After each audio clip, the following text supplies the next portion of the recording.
Ini antara filem yang tak menghadirkan apa-apa perasaan dalam diri aku, Mat. Filem seram yang buatkan hang tak berapa rasa seram dalam panggung.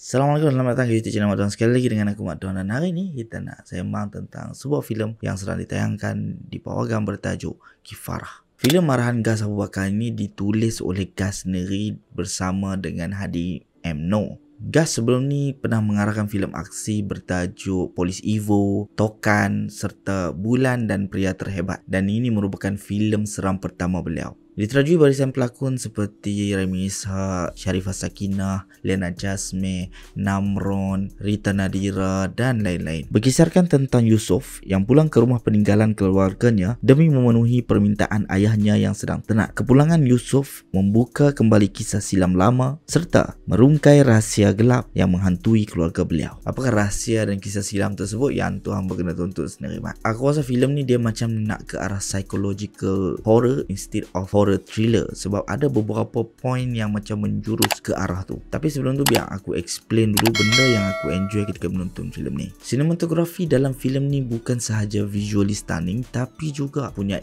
camera movement yang menarik. Contohnya pada awal intro filem ni, sinematografer Izzat Emir dia buat long take untuk membuka cerita kepada penonton. Walaupun penonton tak dapat gambaran penuh, tetapi ada beberapa poin-poin yang nak di-highlightkan pada pembukaan cerita. Kemudian babak Remy Ishak ketika dia pertama kali berjumpa dengan ayah dia selepas 30 tahun tak balik rumah. Dan waktu tu kamera memang tetik saja dekat Remy Ishak, sebab dia nak buatkan penonton lebih dekat dengan Remy, feel apa yang Remy cuba sampaikan. Dia macam hang tengah tengok Remy daripada POV ayah dia. Sound design dalam filem ni pun memang sedap, pleasing your ears, Mat, ketika mendengar. Dia berjaya menjadi pemangkin dalam menghadirkan rasa seram dalam diri penonton. Bukan saja sedap, tapi juga kena dengan babak dan penceritaan dalam filem ni. Cuma adalah sampai satu tahap tu hang rasa macam penggunaan sound effect ni dia macam nak membantu supaya tak nampak cerita tu rasa kosong. Dia macam dah usage dia tu dah macam berlebihan, you know. Sampai ke satu tahap hang siap perasan lagi ada bunyi gema waktu dia buka pintu tu. Reverb or something, aku tak tahu lah apa term dia tu, tapi memang hang boleh dengar. Dia buat benda tu macam nak bagi more details to the scene, tapi dia buatkan macam sebabkan penggunaan dia tu dah banyak, jadi macam dia dah buat hang rasa macam tak yakin dengan penceritaan hang sendiri. But itu sajalah nitpick dia. But overall sound design dia memang sedap, Mat. However, filem ni gagal menghadirkan perasaan seram, thriller, manipulatif kerana penulisan dan susunan yang lemah. Back to my point, why aku kata filem ni macam dia nak menjurus ke arah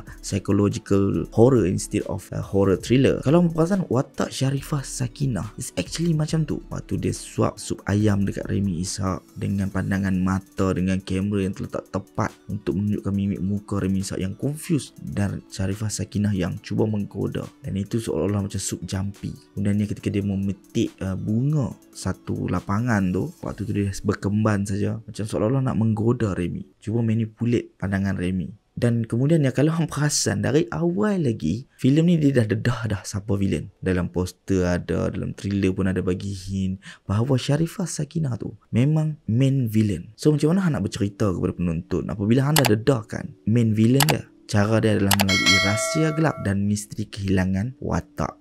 Bermain dengan psychological penonton, fikiran penonton. Biarkan penonton tengah duk fikir apa rahsia dia, apa yang Sharifah Sakinah ni buat, pergi mana ibu dia Wanita Imran tu kan.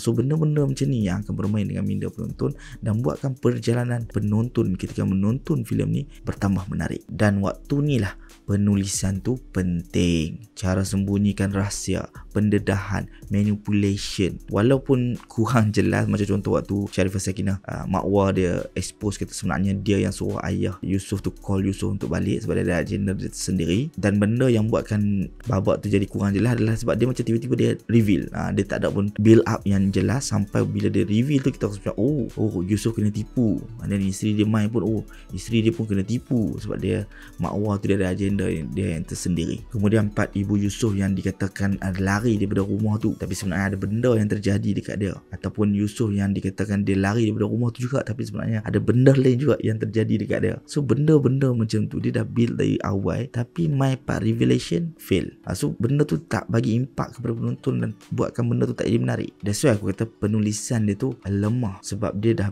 build up tapi kabur. Kemudian bila dia reveal kan pun tak bagi impact. So that's why filem ni gagal menghadirkan perasaan dalam diri penonton. Dia macam ni lah, imagine hang tengah dalam satu perjalanan tu, hang dah tahu destinasi hang. Macam ni hang dah tahu main villain dia adalah Sharifah Sakinah. Tapi dalam perjalanan tu, kalau hang terjumpa Tom Cruise ke, hang dapat 1 juta ringgit ke, benda-benda macam tu yang akan menjadikan perjalanan hang tu jadi menarik dan buatkan hang ingat sampai kat penghujung tu hang akan rasa puas hati. Poin dia adalah walaupun kita tahu villain dia adalah Sharifah Sakinah, tetapi macam mana kita nak jelaskan dekat penonton apa yang villain tu buat, dan kita nak bagi penonton ingat benda tu adalah kunci kepada filem Kifarah ni. In fact, the plot twist dekat penghujung tu pun memang nothing. Sebab apa? Dekat awal build up tak ada. Dia hanya sebut curang-curang, tapi dia tak ada more tu macam depth tau. So bila dia bagi, dia tulis dengan lebih mendalam tentang benda tu, mai kat penghujung barulah penonton akan rasa sebab ini yang terjadi rupanya. Faham tak? So manipulation tu di tahap yang tertinggi. Perjalanan penonton menuju ke dalam rahsia gelap keluarga ni dan misteri kehilangan watak ni sepatutnya menjadi penyebab kenapa orang akan ingat tentang filem Kifarah. Tapi untuk filem Kifarah ini perjalanan dia agak bosan dan tidak menarik, walaupun view di tepi di luar tingkap itu sangatlah lawa. So dia sangatlah rugi mat. Kalau hampa nak tonton, nak try pergi tonton, bolehlah pergi tonton. Filem ni masih lagi ditayangkan di program. Tapi kalau hampa dah tonton, apa pandangan hampa? Drop down your comment, share your thoughts. Jangan lupa subscribe, road to 10,000 subscribers. Kita jumpa lagi next video. Thank you for watching. Bye bye.